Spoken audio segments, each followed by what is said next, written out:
Geralmente, planilhas financeiras e textos sagrados milenares parecem habitar universos completamente opostos, né? Ah, com certeza. Água e óleo.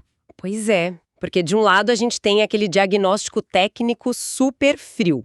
Tipo, taxas de juros, rentabilidade, algoritmos de investimento. Onde a única regra que importa é se a conta fecha ou não fecha no azul. Exatamente. E aí do outro lado a gente tem, sei lá, filosofia, propósito, questões de moralidade. Mas, na nossa imersão de hoje, a gente vai mergulhar direto num documento muito fascinante chamado EstudoBelieveDinheiro.pdf. Um material riquíssimo, aliás. Muito. E ele usa justamente a espiritualidade para tentar decodificar a forma como a gente lida com as finanças no dia a dia. É tipo uma intersecção onde a matemática rígida ganha uma camada profundamente psicológica. Eu tô bem animada para debater isso. E eu acho que o que torna essa análise tão instigante para quem nos ouve é que o objetivo do texto não é converter ninguém a uma teologia específica, sabe? Isso é fundamental deixar claro. Sim, porque ao observar esse material de uma forma imparcial, totalmente despida de dogmas, o que emerge dali é praticamente um manual de comportamento humano. Um espelho da nossa mente, né? Exato. O documento tenta extrair lições universais sobre prosperidade e propósito, e principalmente foca muito em como evitar a ruína financeira absoluta, dissecando aqueles gatilhos emocionais que levam a gente a tomar decisões desastrosas com o próprio dinheiro. E o documento já começa, atacando a base filosófica de como as pessoas enxergam a riqueza, né? Desmentindo de cara um dos maiores clichês da história. Aquela velha frase repetida à exaustão. Sim, a passagem de 1 Timóteo, capítulo 6, versículo 10. Há séculos as pessoas repetem por aí que o dinheiro é a raiz de todos os males. Como se a moeda em si carregasse algum tipo de maldição, né? Exatamente. Só que o texto aponta para um erro crasso de tradução e de interpretação aí. A frase real não é sobre o dinheiro em si. A frase é porque o amor ao dinheiro é raiz de todos os males. E nossa, essa sutileza na palavra amor muda todo o paradigma da conversa. Muda completamente. Porque colocar a culpa no pedaço de papel ou no metal ou naqueles dígitos brilhando na tela do aplicativo do banco é, no fundo, uma grande fuga de responsabilidade. Com certeza. É mais fácil culpar o sistema, né? Pois é. O documento estabelece que o dinheiro, na sua essência mais pura, é uma ferramenta absolutamente neutra. O problema estrutural de verdade reside no coração humano. Reside de onde esse coração deposita a confiança e os afetos. Sabe que, em vez daquela velha metáfora do dinheiro, como martelo, eu prefiro pensar nisso como o motor de um carro de altíssima potência. Gostei dessa imagem. É que, pensa bem, o motor não tem moralidade. Ele apenas gera força, gera tração. E se esse motor estiver acoplado a um volante bem calibrado, ele funciona perfeitamente. E nesse caso, o volante representaria os valores éticos e espirituais de uma pessoa, certo? Exato. Aí sim, ele pode levar uma família inteira para um destino seguro, confortável e com muita eficiência. Mas, se esse volante estiver quebrado, sabe? Se não houver um norte moral... Aquele mesmo motor superpotente vai acelerar o carro direto para um precipício. Perfeito. E a culpa do acidente nunca foi do motor. O amor ao dinheiro que o texto menciona é meio que o equivalente a idolatrar um motor e esquecer completamente de segurar o volante. Nossa, faz todo sentido. É quando o acúmulo de força perde totalmente a direção. Essa é uma imagem muito mais precisa, porque ilustra muito bem a velocidade com que o desastre acontece na vida real quando os valores são abandonados. Com certeza, o estrago é rápido. E isso acaba nos levando à redefinição de prosperidade que o estudo propõe logo em seguida. O texto cita Mateus capítulo 6, versículo 33. Buscai primeiro o reino de Deus. E como a gente traduz isso para a prática?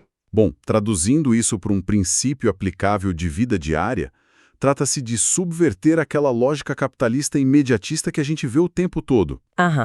Aquela coisa do lucro a qualquer custo? Exatamente. O sucesso financeiro contemporâneo é quase sempre medido por uma única métrica: que é o saldo disponível para ostentar algum poder de compra. A famosa ostentação. Só que a filosofia do documento, por outro lado, apresenta a prosperidade como um ecossistema holístico. Um ecossistema que não aceita o sacrifício da paz em nome do capital, né? Perfeito. O texto deixa claríssimo que a provisão material é necessária e é esperada. As necessidades básicas e o conforto precisam sim ser supridos. Ninguém está romantizando a pobreza aqui. Sim, a ideia não é passar necessidade. De jeito nenhum. O alerta surge quando essa riqueza custa a paz de espírito, ou quando destrói relacionamentos, corrompe a integridade de alguém. O preço fica alto demais. Exato. Uma conta bancária com 7 dígitos não significa absolutamente nada de prosperidade se o indivíduo precisa tomar remédios pesados para conseguir dormir à noite. Nossa, sim. O documento é o equilíbrio. É onde a provisão material existe em total harmonia com a sabedoria e a tranquilidade mental. Porque, meio que nos obriga a olhar para o cenário atual de uma forma bem crítica. Porque se o princípio soa tão lógico e equilibrado assim, tipo buscar a paz, não ser escravo do patrimônio... Na teoria, lindo. Pois é, mas por que existe uma epidemia global de desespero financeiro hoje? Essa é a grande questão. Por que pessoas que ganham excelentes salários estão frequentemente à beira da falência pessoal, sabe? E o texto aponta o dedo direto para a ganância. Usando mais uma vez 1 Timóteo, agora o capítulo 6, versículo 9, alertando que os que querem ficar ricos caem em tentação. E essa tentação hoje é complexa, né? Muito. A ganância analisada ali transcende totalmente aquela ideia clássica do acúmulo patológico do tio Patinha, sabe? Sei, daquele avarento que guarda moedas. Isso. É preciso entender o mecanismo psicológico do que o texto chama de tentação.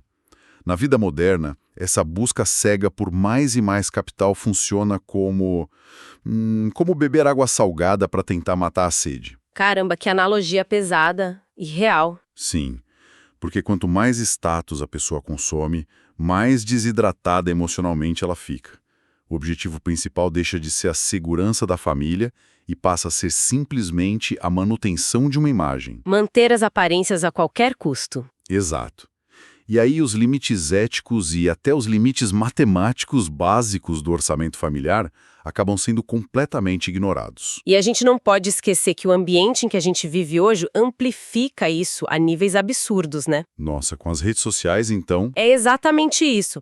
A gente não tá mais tentando apenas manter o mesmo padrão de vida do vizinho da porta ao lado.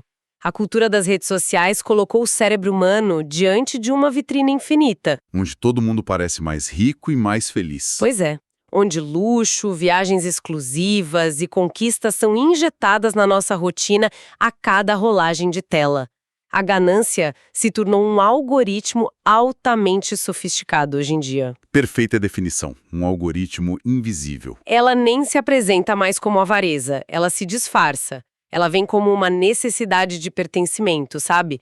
As pessoas contraem dívidas terríveis porque sentem que, se não exibirem aquele padrão específico, elas simplesmente perdem o valor social delas. E o impacto disso no sistema nervoso de quem cai nessa armadilha é devastador. Deve ser enlouquecedor. O documento acerta em cheiro ao conectar essa busca incessante pela riqueza como um fim em si mesma, com a perda completa de propósito e de paz. A ansiedade crônica entra em cena e toma o controle. A pessoa não tem mais um minuto de sossego. Exatamente. O indivíduo acorda e dorme pensando em como pagar a fatura do cartão de crédito, que está estourado, cheio de compras que foram feitas só para impressionar pessoas que, no fundo, nem se importam com ele. O famoso comprar o que não precisa com dinheiro que não tem, né? É a armadilha perfeita. A promessa do dinheiro lá no começo era trazer liberdade, mas o resultado dessa ganância moderna é uma prisão de segurança máxima, com as grades construídas por boletos bancários. Que sufoco. É a total antítese daquele ecossistema de prosperidade equilibrada que a gente mencionou antes. Bom, maravilha. O diagnóstico está super bem feito. A busca por validação através do acúmulo leva ao endividamento e destrói completamente a saúde mental. A grande questão agora é mecânica, né? Sim, precisamos ir para a prática. Como escapar dessa roda de hamster na prática? Porque a filosofia é reconfortante, a poesia é linda, mas lá no dia 5 do mês, o aluguel precisa ser pago. O mundo real não perdoa. Exato. O documento precisa descer desse patamar espiritual iluminado direto para a mesa da cozinha, onde as contas ficam. Como é que o texto resolve isso?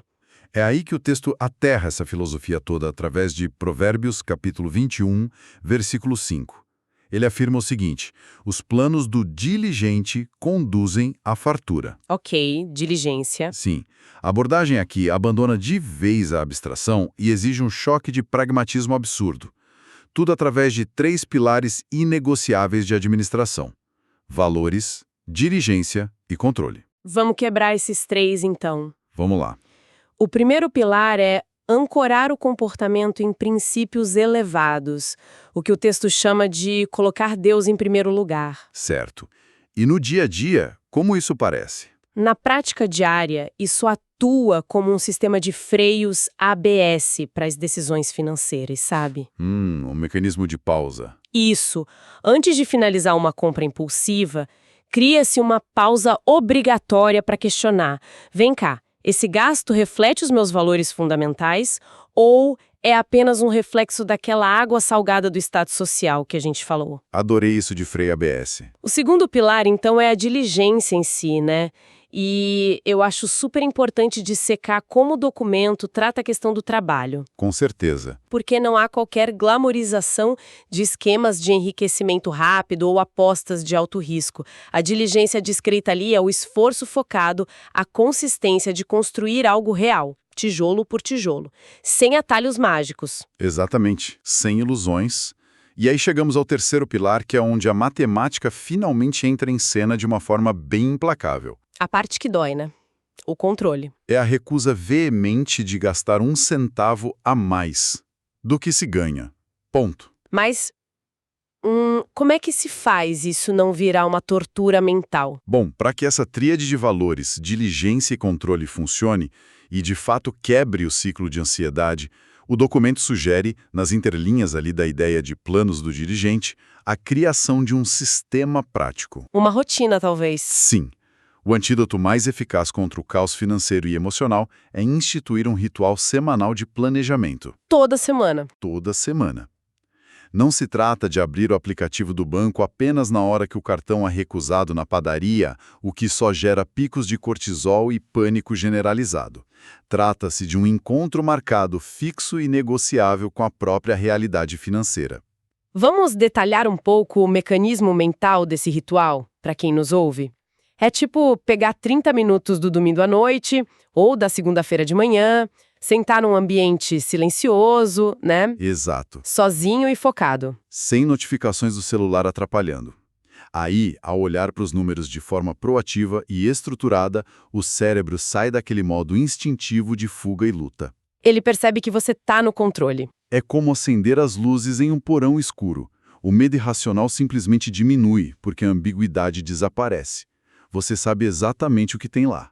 A clareza é libertadora. E quando os gastos da semana são categorizados e alinhados com aqueles valores do primeiro pilar, corta-se o oxigênio daquela ganância por validação externa. O planejamento semanal acaba virando uma vacina de repetição contra as armadilhas de consumo. E essa rotina altera profundamente a relação de poder ali dentro da mente humana. O indivíduo deixa de ser arrastado pelas circunstâncias e pelas contas a pagar de forma passiva.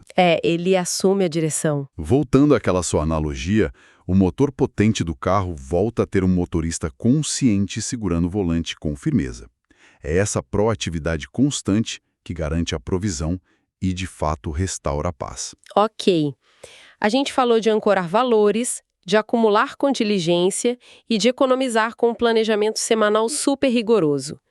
Pela lógica do mundo em que a gente vive, a pessoa agora pega todo esse dinheiro protegido e, sei lá, constrói uma muralha enorme ao redor de si mesma, né? Acumula mais e mais. Pois é, mais investimentos, mais segurança pessoal blindada, Mas o texto dá uma guinada muito chocante aqui. Uma curva de 180 graus. Ele sugere que a gente faça exatamente o oposto na última etapa de todo esse processo.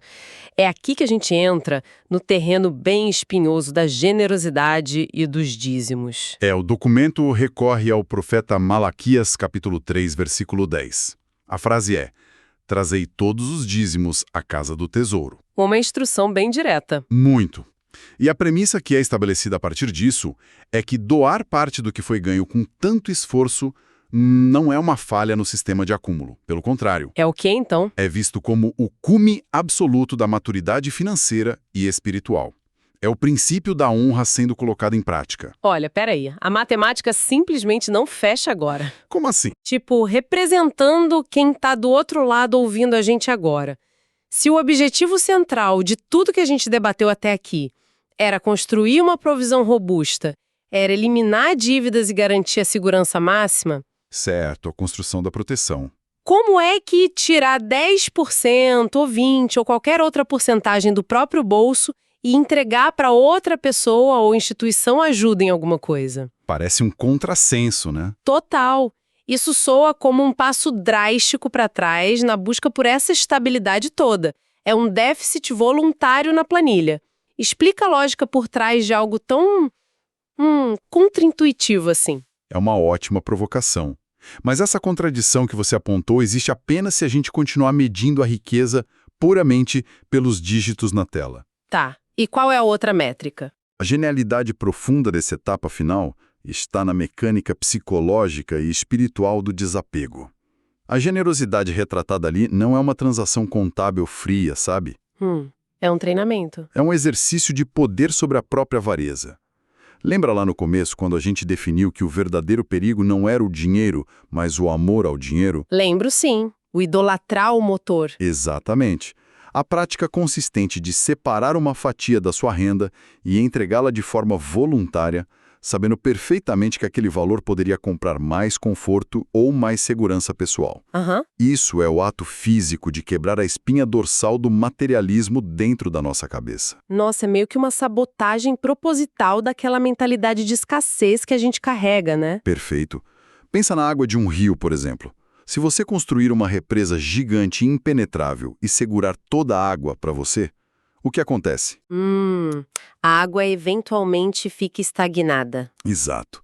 Ela fica parada, perde a oxigenação e a vida que tinha ali dentro simplesmente morre. A água precisa fluir para manter o ecossistema saudável e vivo. Faz todo sentido. Com as finanças, o texto argumenta a mesma coisa. Quando alguém consegue doar o seu próprio dinheiro voluntariamente, essa atitude envia uma mensagem quase que visceral para o próprio cérebro da pessoa. Uma mensagem de abundância, imagino? Isso. A mensagem é: eu tenho o suficiente para mim e ainda posso abençoar os outros. O dinheiro trabalha para mim, eu não sou refém dele. Caramba! A generosidade simplesmente quebra de vez aquela ilusão paralisante de que apenas o acúmulo infinito traz segurança. Fascinantes. É quase um treinamento muscular psicológico, né? Ao abrir mão de uma parte dos recursos ali de forma sistemática e intencional, aquele medo crônico de ficar sem nada começa a derreter. Aos poucos, perde a força. É a prova cabal, incontestável até para nós mesmos, de que a gente venceu aquele alerta lá do começo sobre a ganância moderna. Exato. O ciclo se fecha. O planejamento constrói a segurança, a diligência traz o recurso pelo suor, mas é a generosidade que mantém a porta da represa aberta, garantindo que a pessoa não acabe se afogando na própria riqueza estagnada. E o fechamento do documento argumenta exatamente nessa linha. Ele defende que a paz verdadeira só é alcançada por aqueles que detêm o controle de seus recursos, não apenas para o benefício próprio, sabe? Sim, vai além do próprio umbigo. Mas com o entendimento claro de que participam de um propósito muito maior no mundo. A generosidade sela a verdadeira liberdade. É a chave da prisão. O indivíduo deixa de ser um mero acumulador ansioso e passa a atuar como um administrador sábio, onde a riqueza flui através dele para impactar outros e não apenas para ele mesmo. Isso nos leva a enxergar todo o mapa incrível que a gente traçou hoje a partir desse estudo bíblico sobre o dinheiro. Foi uma baita jornada. A gente começou removendo aquela culpa moral das notas de papel, entendendo de vez que o perigo mora mesmo é na direção que o nosso coração impõe a esse motor financeiro potente. Um amor ao dinheiro que é a raiz. Exato. Aí dissecamos como a cultura moderna e as redes sociais injetam uma sede insaciável por status que resulta na tragédia do endividamento e acaba destruindo qualquer chance de ter paz mental. Bebendo água salgada sem parar. Pois é. Depois a gente traduziu conceitos super antigos em rotinas práticas modernas, tipo sentar religiosamente uma vez por semana para domar os números do orçamento antes que os números acabem dominando a nossa vida. O famoso pilar do controle. Isso. E culminamos agora, no finalzinho, nessa matemática totalmente subversiva da doação, onde o ato de entregar uma parte do que se tem é o atestado definitivo e final de uma verdadeira independência financeira. E eu acho que a espinha dorsal de todo esse texto revela que tentar separar as finanças da espiritualidade ou dos valores éticos é um erro de avaliação profundo da nossa sociedade. Tá tudo interligado, né? Tudo, a forma como lidamos com o saldo bancário reflete diretamente as nossas convicções mais íntimas. O convite que o documento faz é para uma vida onde o dinheiro ocupa seu lugar de direito, sabe? Que é no bolso ou nas planilhas, servindo fielmente a propósitos nobres. Exatamente. Mas nunca sob nenhuma hipótese ocupando o trono das nossas prioridades absolutas. O que nos deixa com um pensamento final bem interessante para matutar quando o silêncio voltar depois dessa imersão. Adoro esses exercícios mentais. Vamos imaginar uma situação meio inusitada, tá? Pensa o seguinte, se amanhã, por algum acidente bobo, o extrato bancário completo e a fatura super detalhada do cartão de crédito de qualquer um de nós aqui caísse no meio da rua... Nossa, pesadelo de qualquer um, mas vai lá. Sim. E aí um estranho absoluto encontrasse esses papéis no chão. Só que esse estranho não sabe o nosso nome, não conhece os nossos discursos bonitos, não faz ideia do que a gente diz defender em voz alta nas rodas de amigos. Ele só tem os dados crus na mão. Exato. Ao olhar friamente para cada linha de gasto ali impressa, para onde cada centavo suado foi direcionado nos últimos, 3 meses? Que esse papel contaria? Essa é a pergunta. Qual seria a conclusão sincera desse estranho sobre o nosso verdadeiro propósito de vida? A reflexão é essa. Será que os nossos números contam a história das nossas convicções mais profundas? Ou será que eles entregam a nossa busca desesperada por status? E de tirar o sono. Mais essencial. Fica aí a provocação para quem nos ouve. Que os nossos recursos sempre encontrem o caminho da sabedoria no fim das contas. Muito obrigada pela companhia e mais essa análise incrível. A gente se vê na próxima imersão.